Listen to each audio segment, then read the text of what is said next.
जंगल में ठंड का मौसम आ रहा था। किसान और उसकी पत्नी अपने कपास के खेत को लेकर बहुत खुश थे। अरे वाह, ये देखो भाग्यवान, हमारी खेत में कितनी अच्छे से कपास की फसल उगी है। हाँ पति जी, ठंड का मौसम होने के कारण कपास को बेचकर हमें बहुत अच्छा मुनाफा होगा। इस तरह वो दोनों किसान पति पत्नी बातें कर कर वहाँ से अपने घर चले जाते हैं। उनके जाते ही उनके खेत में रानो, लूसी, कबूतरी और लाडो आते हैं। वो इतना सारा कपास को देखकर बहुत खुश हो जाते हैं और आपस में कहते हैं, दोस्तों, मैं यहाँ से अपने लिए 2 कपास के फूल ले जा रही हूँ और मैं दोनों कपास को ले जाकर घोंसले में रख दूंगी। ठंड के कारण कपास की वजह से मुझे और मेरी बेटी को थोड़ी सी गर्माहट मिलेगी। हाँ चिड़िया बहन, हम भी अपने अपने लिए एक एक कपास का फूल तोड़ लेंगे। हमें सिर्फ एक ही चाहिए। अरे दोस्तों, जल्दी से अपने अपने लिए कपास लेकर यहाँ से चलो, वरना किसान यहाँ आ जाएगा। ऐसे वो सब अपने अपने लिए कपास अपने घर ले जा रहे थे। तभी चिड़िया को गौरी कव्वी के बारे में याद आता है। वो तुरंत कव्वों के घर जाती है। वो दोनों कव्वे अपने पुराने और टूटे हुए घर के बाहर बैठे रहते हैं। कव्वे भैया, गौरी बहन, तुम दोनों का घर अब भी बहुत पुराना हो चुका है। कल तुम दोनों किसान के खेत में जाकर कपास ले लेना और जंगल जाकर सूखी लकड़ियाँ इकट्ठी कर लेना और अपनी घर को अच्छे से मरम्मत कर लेना। 4 दिन ठंड के गुजर जाएंगे। अब कौन लाएगा कपास और कौन लाएगा लकड़ियाँ? ये सब हम जैसे कौवों से नहीं होता। अगर ठंड आएगी तो आप दोनों पछताओगे। ऐसे समय जाया मत करो, काम करो, अच्छे से मेहनत करो। अरे वो छोटी चिड़िया, जाओ जाओ, मेरे कालू पति जी को उल्टी सीधी बातें मत समझाओ। कल मैं और मेरे पति कालू जी तो मेरी माँ के पास जा रहे हैं, है ना कालू जी? हाँ हाँ, हमने तो अपना सामान भी तैयार कर लिया है। चिड़िया अपने घर चली जाती है। चिड़िया ने अपने घर को बहुत ज़्यादा सुरक्षित बना लिया था और वो अपने दोनों घोंसलों में नरम नरम कपास लगाकर उसे बहुत आरामदेह और गर्म बना लिया था। उसकी बेटी चुटकी चिड़िया बहुत खुश हो जाती है और अपनी माँ से कहती है, अरे वाह माँ, ये घोंसला तो पहले से भी बहुत ज्यादा गर्म है। हाँ चुटकी बेटी, मैंने किसान के खेत पर जाकर कपास इकट्ठा किया है। दूसरी सुबह जब सब पक्षियाँ अपने अपने कामों में लग जाते हैं तो कौवा और कव्वी सैर सपाटे करने निकल जाते हैं। गौरी बेटा, सामान तो इतने ज्यादा लेकर आई हो कि पूरा महीना रहकर जाओगी। माँ, क्या मेरा आना आपको अच्छा नहीं लगा? नहीं नहीं गौरी बेटा, अगर तुम आई हो तो कुछ दिन रहकर ही जाना, लेकिन ज्यादा दिन मत रहना, क्योंकि हमारे घर में उतना ज्यादा राशन नहीं है। अच्छा ठीक है मम्मा पापा, मैं कुछ दिन ही रहूंगी। आप दोनों बिल्कुल भी चिंता मत करना। इस तरह 4 दिन बीत जाते हैं। 4 दिनों बाद गोरी और कालू कौवा मिलकर गोरी के पुराने सहेली के घर जाते हैं। बुलबुल बहन, क्या मैं तुम्हें याद हूँ? मैं तुम्हारी पुरानी सहेली गोरी कव्वी। क्या मैं तुम्हारे घर के अंदर आ सकती हूँ? हाँ हाँ, मुझे याद है। गोरी आ जाओ, घर के अंदर आ जाओ। बुलबुल बहन, हम मेरे माँ के जंगल में घूमने के लिए आए हैं। हम दोनों तुम्हारे घर में 4 दिन रहने के लिए आए हैं। तुम्हारे घर में 4 दिन रहकर वापस अपने घर चले जाएंगे। क्या 4 दिन? वो गोरी बहन, मैं अपने घर में कल से नहीं रह रही हूँ। मैं शहर जा रही हूँ अपने माँ के पास। तुम दोनों शाम तक रहकर यहाँ से चले जाना। फिर बुलबुल थोड़े समय बाद वो दोनों कौवों को गर्मा गर्म पीने के लिए दूध देती है। ऐसे ही शाम हो जाती है। शाम होते ही गोरी कव्वी और कालू कौवा अपने जंगल वापस लौट जाते हैं। जब वो अपने घर आते हैं तो देखते हैं कि ठंड के वजह से उनका कमजोर घर टूट चुका है। कालू जी, ये क्या? हमारा घर तो टूट गया है। अब हम क्या करेंगे? कहाँ जाएंगे? अब तो मुझे भी बहुत ज्यादा ठंड लग रही है। कालू जी, ठंड के वजह से मैं तो जम जाऊंगी। कुछ कीजिए कालू जी। गौरी, ये तो मैंने भी नहीं सोचा था, लेकिन तुम चिंता मत करो, हम चिड़िया बहन के घर जाएंगे। वो जरूर हमारी मदद करेगी। फिर वो दोनों जल्दी से चिड़िया के घर जाते हैं और घर का दरवाजा खटखटाने लगते हैं। अरे कौवो, तुम दोनों इतनी ज्यादा ठंड में मेरे घर क्यों आए हो? क्या बात है? तुम दोनों तो दूसरे जंगल गए हुए थे ना? रानू बहन, अब मैं क्या बताऊं? मेरी माँ ने 1 महीना रहने के लिए साफ साफ मना कर दिया है, इसलिए हम दोनों वापस हमारे जंगल आ गए। आते ही देखा तो हमारा घर टूट चुका था। अब तुम ही बताओ, हम क्या करेंगे? कहाँ जाएंगे? क्या तुम बर्फबारी रुकने तक हम दोनों को अपने घर में रख लोगी? कसम खाकर बोलती हूँ, बर्फबारी रुक जाएगी तो हम दोनों पति पत्नी मेहनत करके हमारे लिए मजबूत घर बना लेंगे। रानू बहुत दिलदार चिड़िया थी। वो एक घोंसले में अपनी बेटी के साथ रहकर दूसरा घोंसला वो दोनों कौवों को दे देती है। इस तरह रानू चिड़िया के वजह से वो दोनों कौवे मरने से बचते हैं और चिड़िया के घर में खुशी से रहने लगते हैं। जंगल में सर्दी का मौसम आ गया था। मम्मा चिड़िया और उसके दोनों बच्चे सर्दियों से बहुत परेशान थे। माँ, बाहर देखिए कितना ज्यादा बर्फ गिर रहा है और घोंसले में ठंडी ठंडी हवाएं आ रही हैं। मुझे बिल्कुल भी नींद नहीं आ रही है माँ। बच्चों, हम सब छोटे पक्षियां हैं, हम सबको ठंड में ठिठुरते ही रहना पड़ेगा। मगर माँ, अगर हम सब ऐसे ही ठंड में गुजारेंगे तो बर्फ की वजह से हम सब अकड़ जाएंगे। अच्छा ठीक है बच्चों, मैं कल सुबह किसान के घर जाती हूँ और उसके पत्नी से मदद मांगती हूँ। वह कुछ ना कुछ हमें मदद कर ही देगी। फिर मम्मा चिड़िया दूसरे दिन इंसानों के बस्ती की ओर जाती है। वह सीधा किसान के घर जाती है। क्या बात है चिड़िया रानी, आज तुम मेरे घर क्यों आई हो? क्या मदद चाहिए? माँ जी, मेरे 2 छोटे छोटे बच्चे ठंड की वजह से मर रहे हैं। मैं अपने बच्चों के लिए कुछ भी नहीं कर पा रही हूँ। आप मेरी मदद कर दीजिए। अरे चिड़िया रानी, बस इतनी सी बात। मेरे पास कुछ गर्म कपड़े हैं, मैं तुम्हें दे दूंगी। किसान की पत्नी बहुत दयालु थी। वह कुछ गर्म कपड़े और कुछ भोजन चिड़िया को दे देती है। चिड़िया खुशी खुशी से अपने घर लौटती है। चिड़िया के बच्चे गर्म कंबल देखकर बहुत खुश हो जाते हैं। उसे ठंडी रात में वह तीनों गुजरते हैं। दूसरे दिन गुड़िया और कुकू अपने दोस्त जग्गू कौवा के साथ नदी के पास खेलने जाते हैं। जग्गू, हमारे पास नए कंबल हैं। कंबल वह क्या होता है? वह कौन सा चीज है? जग्गू, कंबल ओढ़ने से हमें थर नहीं लगेगी। कल रात मैंने और गुड़िया ने बहुत अच्छे से गुजारी, हमें तो ठंड ही नहीं लगी। अच्छा ये बात है, फिर तो मुझे भी देखना है कंबल क्या होता है। फिर कुकू और गुड़िया जग्गू को अपने साथ अपने घोंसले में ले आते हैं।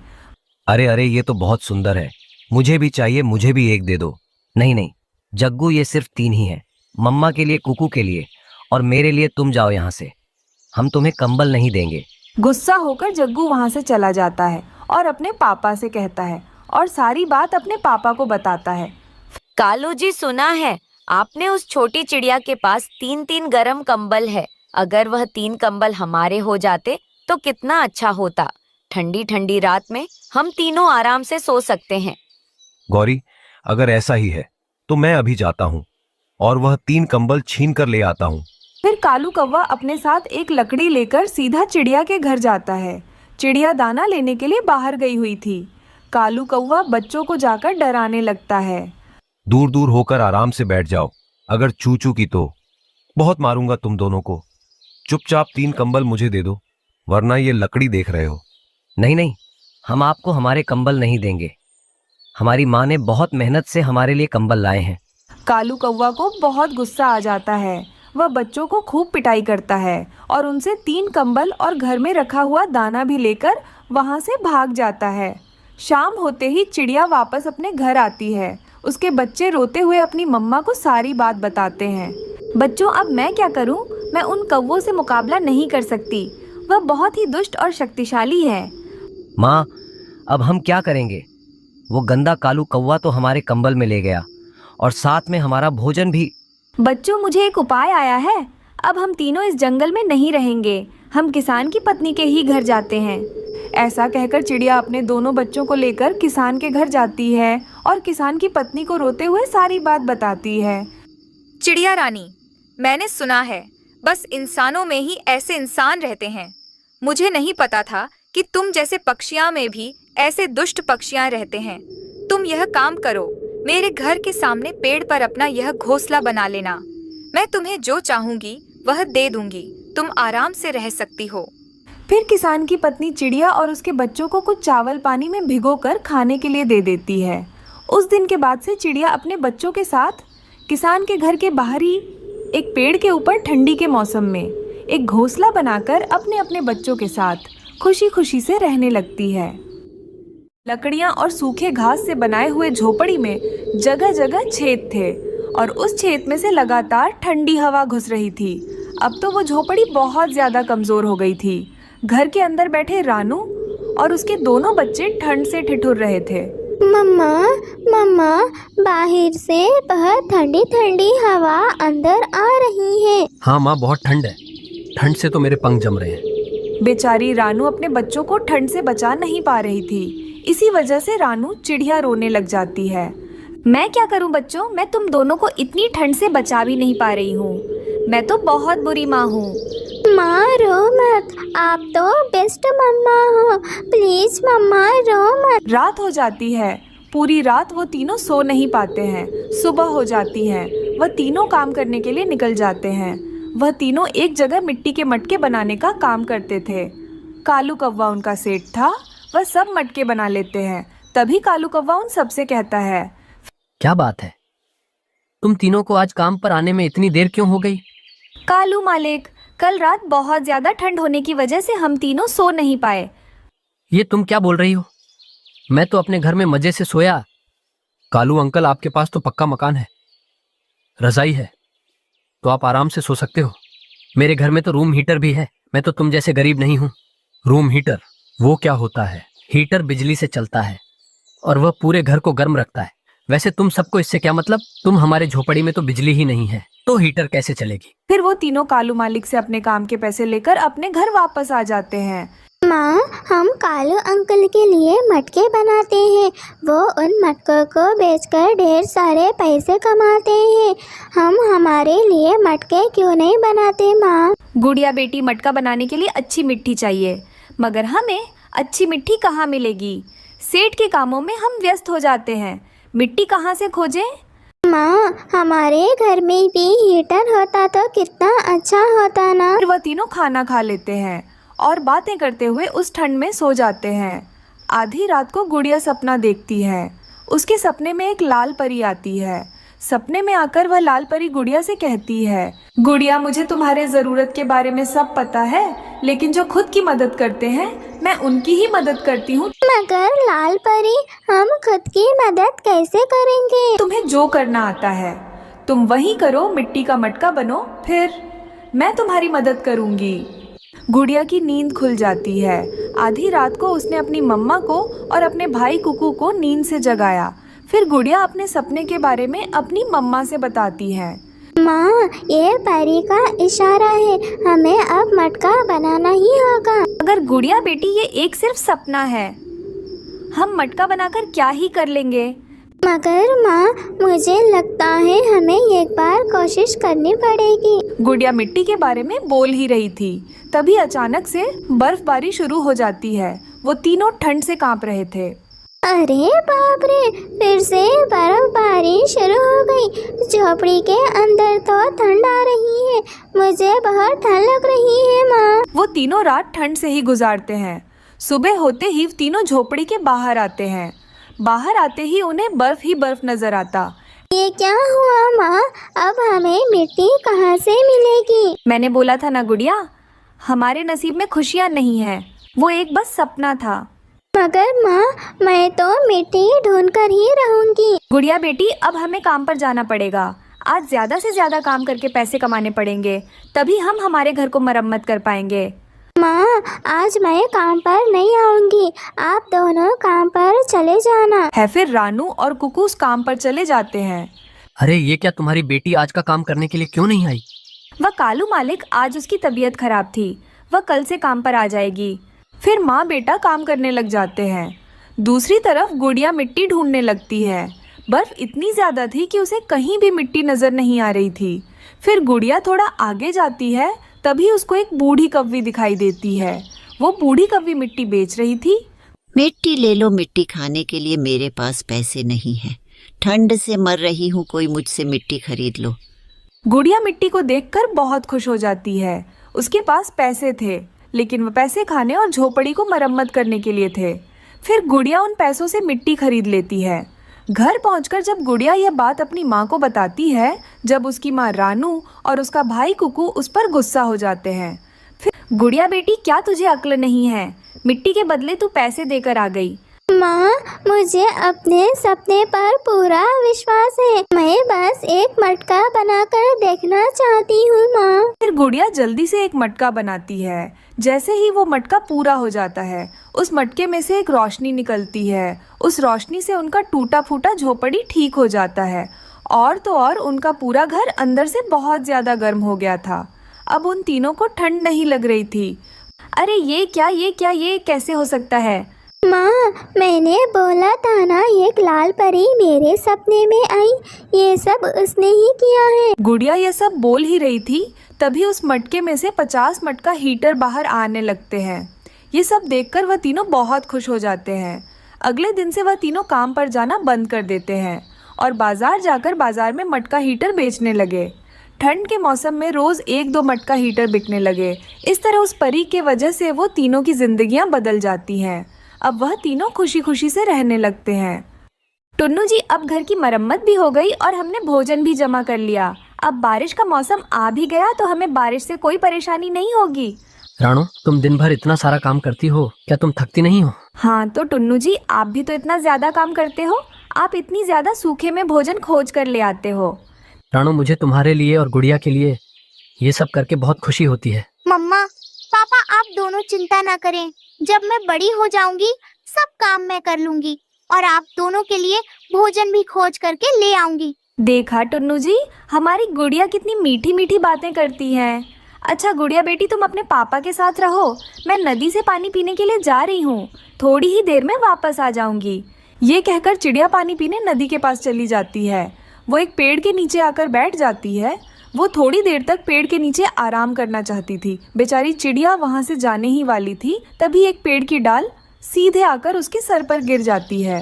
उस डाल के वजह से चिड़िया के सर में बहुत चोट आती है। वो नीचे गिर जाती है और उधर ही मर जाती है।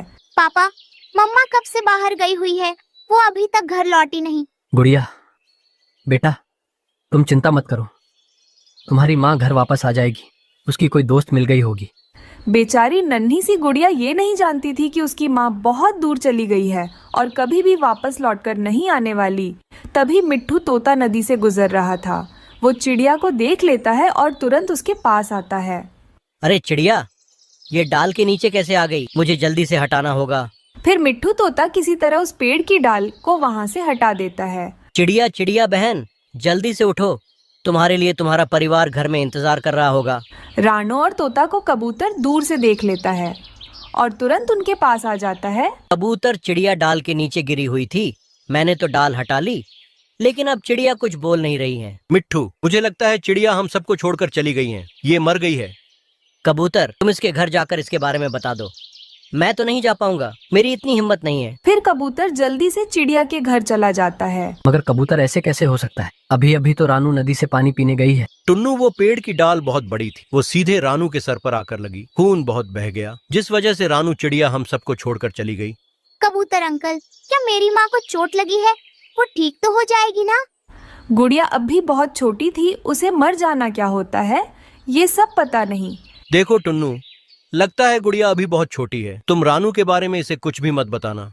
ऐसा कहकर कबूतर वहाँ से चला जाता है। तभी टुन्नू चिड़ा अपनी बेटी गुड़िया से कहता है, गुड़िया बेटी, तुम्हारी माँ बहुत जल्दी आ जाएगी, वो दूसरे जंगल गई हुई है। मगर पापा, मुझे माँ के बिना नींद कैसे आएगी? ऐसे ही कुछ दिन बीत जाते हैं।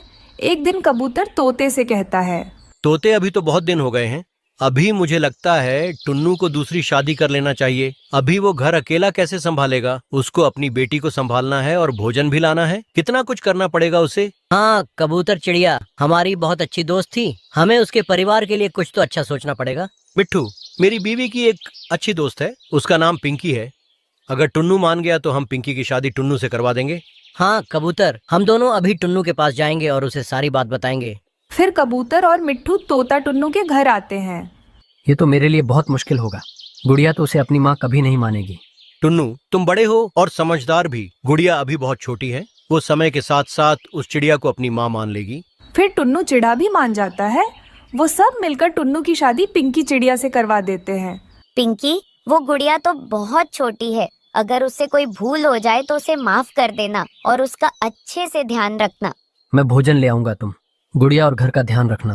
हाँ टुन्नू जी, मैं गुड़िया का बहुत अच्छे से ध्यान रखूंगी, मैं सब संभाल लूंगी, आप बेफिक्र रहिए। फिर टुन्नू पिंकी को अपने घर ले आता है। पापा, पापा, ये आपके साथ कौन है? गुड़िया बेटी, ये आपकी दोस्त है, आपकी मम्मा ने आपके लिए भेजा है। पापा, मम्मा कब वापस आएगी?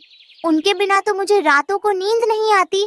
गुड़िया बेटी, तुम मेरे साथ सो जाना, मैं तुम्हें नए नए कहानियाँ भी सुनाऊंगी। अच्छा, मेरी दोस्त, मुझे पानी पीना है। क्या तुम मेरे साथ नदी पर चलोगी? हाँ गुड़िया बेटी, तुम चलो मेरे साथ नदी के पास। आज मैं तुम्हें पानी पिलाती हूँ। फिर पिंकी गुड़िया को नदी के पास ले जाती है। वहाँ गोरी और कालू कौवा पहले से बैठे हुए थे। अरे वाह रानो, चिड़िया को मरे हुए तो 4 दिन भी नहीं गुजरे। टुन्नू ने नई शादी कर ली। कैसे कैसे पक्षी रहते हैं इस जंगल में। कौन है आप, और आप छोटी बच्ची के सामने ऐसी बातें क्यों कर रही हो? हम रानू के अच्छे दोस्त हैं। तुम कौन हो? तुम कहाँ से आई हो? हम पे सवाल क्यों कर रही हो? गुड़िया बेटी, तुम्हारी माँ रानू मर गई है। अब वो कभी तुम्हारे पास वापस लौट कर नहीं आएगी। तुम चुप हो जाओ काली कव्वी। छोटी सी बच्ची के सामने क्या क्या बोल रही हो? गोरी आंटी, आप बताओ, मेरी माँ कहाँ है? पापा ने तो बताया है मेरी माँ दूसरे जंगल गई हुई है, वह जल्दी ही वापस आ जाएगी।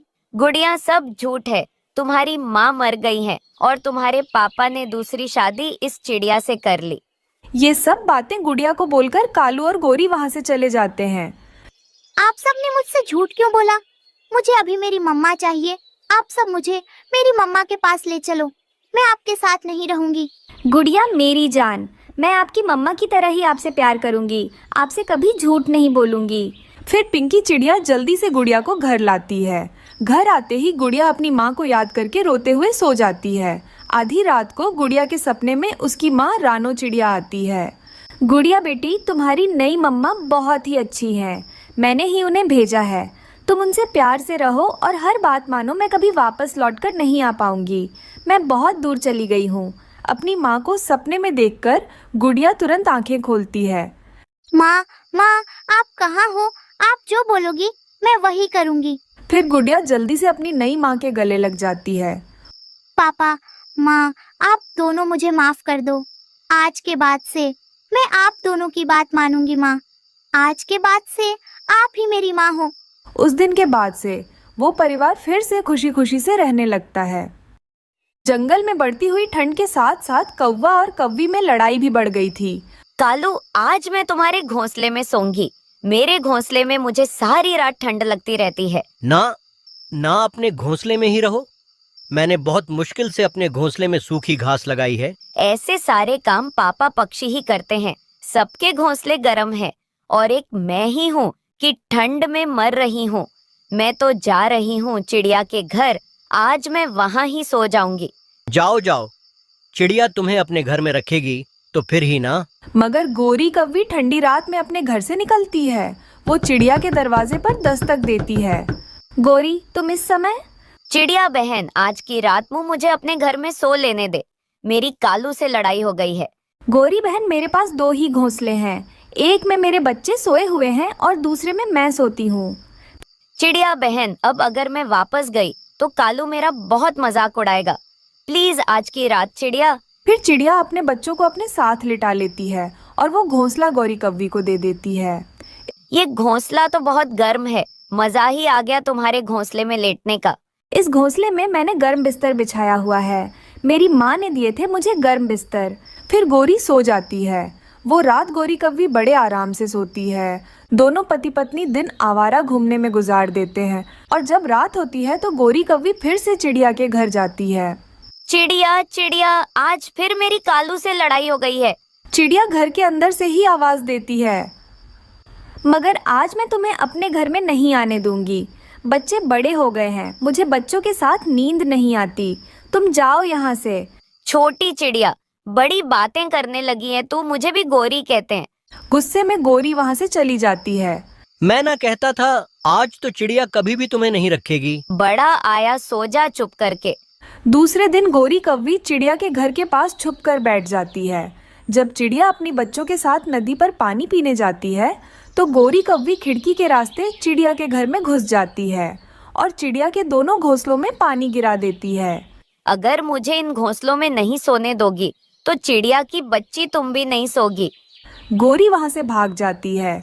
रात को जब चिड़िया और उसके बच्चे घोंसले में लेटते हैं तो घोंसले गीले थे। मम्मा, हमारा घोंसला गीला है। ये बहुत ठंडा है। मेरा घोंसला भी गीला है। हमारे घोंसलों में पानी किसने गिराया होगा? मम्मा, कल रात आपने गोरी आंटी को घर में आने से मना किया था। यह काम जरूर गोरी आंटी ने ही किया होगा। हाँ, ये काम जरूर उस गोरी की बच्ची का ही है, मगर मैं भी उसे सजा जरूर दूंगी। दूसरे दिन चिड़िया झाड़ियों वाले जंगल जाती है और वहाँ से एक ऐसी झाड़ी के पत्ते तोड़ती है जिनको छू लेने से शरीर पर खुजली शुरू हो जाती है। गुड़िया और कुकू, अब देखना वो गौरी ठंड की रात में भागती फिरेगी। चिड़िया वो पत्ते एक घोंसले में बिछा देती है। कुकू बेटा, जाओ और गौरी को बताओ कि आज वो हमारे घर में सो सकती है। मम्मा मम्मा, गौरी आंटी का शरीर सुर्ख हो जाएगा इन पत्तों पर लेटकर। कुकू जल्दी से गौरी कौवी की तरफ जाता है। आंटी आंटी, मम्मा ने भेजा है। मम्मा कहती हैं कि आज रात आप हमारे घर में सो जाएं। तो फिर मान गई तुम्हारी। मम्मा मैं ना कहती थी, मुझे भी गौरी कहते हैं। गौरी कुकू के साथ जाती है। गौरी, घोंसले में पानी गिराने की क्या जरूरत थी? ये तो तुम्हारा अपना ही घर है। जब जी चाहे आ जाया करो और इसी घोंसले में सो जाया करो। चिड़िया, कल तुमने मेरी इंसल्ट की तो मुझे गुस्सा आ गया था। फिर गौरी चिड़िया के घोंसले में लेट जाती है। चिड़िया के बच्चे गौर गौर से गौरी कौवी की तरफ देख रहे थे। चिड़िया, ना जाने क्यों मेरे शरीर पर खुजली शुरू हो गई है। ये सुनकर बच्चे हंसने लगते हैं। 1 2 त्रिझाड़ी के पत्तों का काम हुआ शुरू। बचाओ चिड़िया, मुझे बचाओ, मेरे शरीर पर बहुत खुजली हो रही है। गौरी कौवी इधर उधर उड़ती हुई घर से बाहर निकल जाती है। वो कौवी इस पेड़ से टकराती तो कभी उस पेड़ से मर गई। उस चिड़िया ने घोंसले में न जाने क्या रखा हुआ था। हाय, मर गई। ठंडे पानी से नहाओ गौरी, फिर ही तुम ठीक होगी। फिर गौरी ठंडी ठंडी रात में नदी के ठंडे पानी में कूद जाती है। तब जाकर उसकी खुजली कम होती है, मगर बाकी की रात अपने घर में ठिठुर कर गुजारती है।